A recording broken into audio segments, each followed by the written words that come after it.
प्लासी की लड़ाई में जितने लोग मैदान में लड़ रहे थे उससे ज्यादा लोग मैदान के बाहर खड़े होकर तमाशा देख रहे थे, लड़ाई का परिणाम सुनने की प्रतीक्षा कर रहे थे।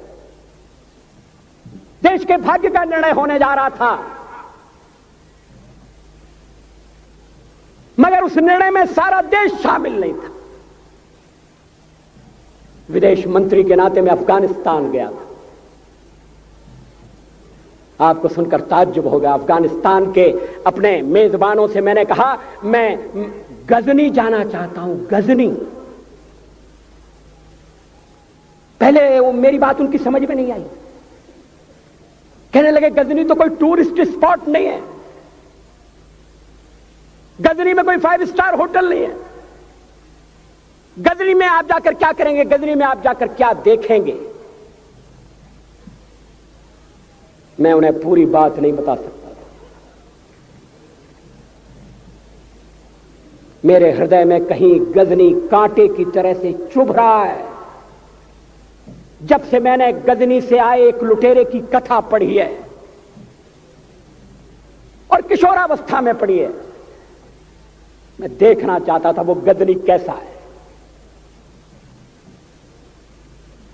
आपको सुनकर ताज्जुब होगा, महमूद गजनी का अफगानिस्तान के इतिहास में कोई स्थान नहीं है।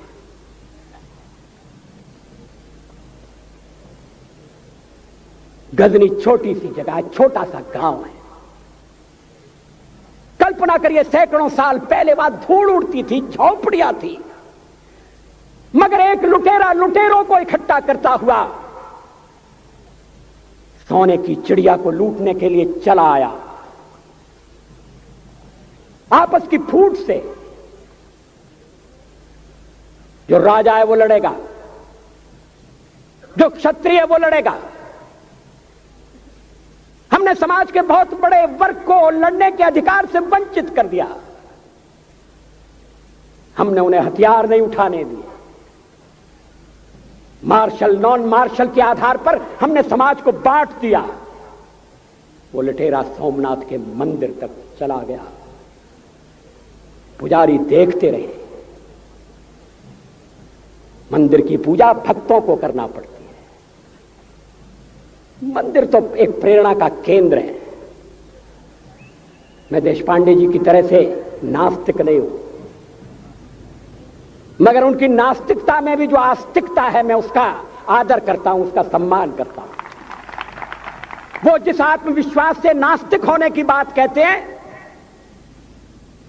तो मैं उनसे कहना चाहता हूं वो सचमुच में नास्तिक नहीं है। जिसकी आस्तिकता है, जिसका विश्वास है, वो नास्तिक कैसे हो सकता है? विश्वास किसमें है यह बड़ी बात नहीं है, विश्वास है या नहीं। हमने समाज के बहुत से बड़े वर्ग को विश्वासहीन बना दिया।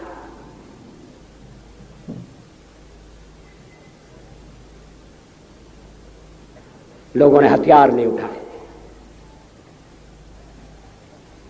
वेद पढ़ने के दरवाजे बंद कर दिए। इसलिए हम पादाक्रांत हुए। अफगानिस्तान में मैंने एक बात और देखी। मुझे जिस होटल में ठहराया गया उसका नाम था कनिष्क। अफगानिस्तान एक मुस्लिम देश है। मुझे बड़ा ताज्जुब हुआ। मैंने कहा कनिष्क यहां कहां से आया? तो मेरे साथ अफगानिस्तान के विदेश मंत्री थे। मैंने कहा कनिष्क आपका कौन लगता है? कनिष्क से आपका क्या संबंध है? कहने लगे कनिष्क हमारा पूर्वज है, कनिष्क हमारा पुरखा है। He was one of our forefathers। मैंने कहा तब तो हमारे आपके पुरखे एक हैं। अफगानिस्तान के लोगों ने उपासना पद्धति बदली है, संस्कृति नहीं बदली। आज के भारत के परिवेश में यह सुनने के बाद थोड़ा विचित्र लगता है।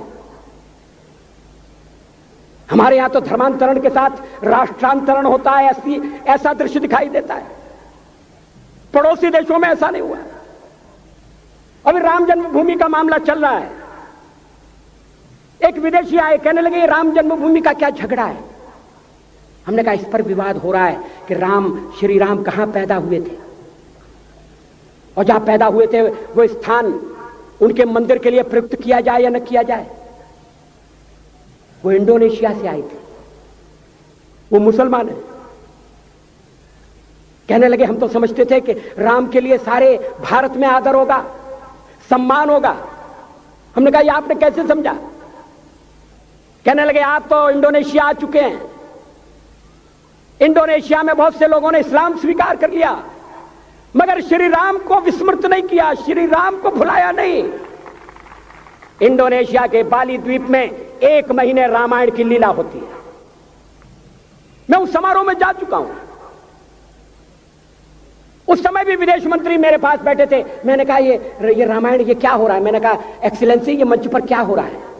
कहने लगे एक्सीलेंसी आपको पता होना चाहिए। हमने कहा मुझे तो पता है मगर मैं जानना चाहता हूं।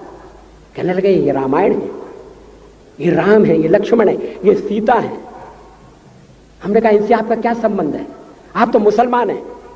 कहने लगे हमारा संबंध बहुत पुराना है, हमारा तब का संबंध है जब हम मुसलमान नहीं हुए थे। थाईलैंड की राजधानी अयोध्या कही जाती है। थाईलैंड के राजा को आज भी राम कहा जाता है।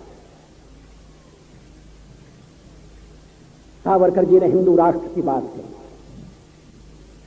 हिम्मत के साथ। बुनियादी तौर पर भारत हिंदू राष्ट्र है।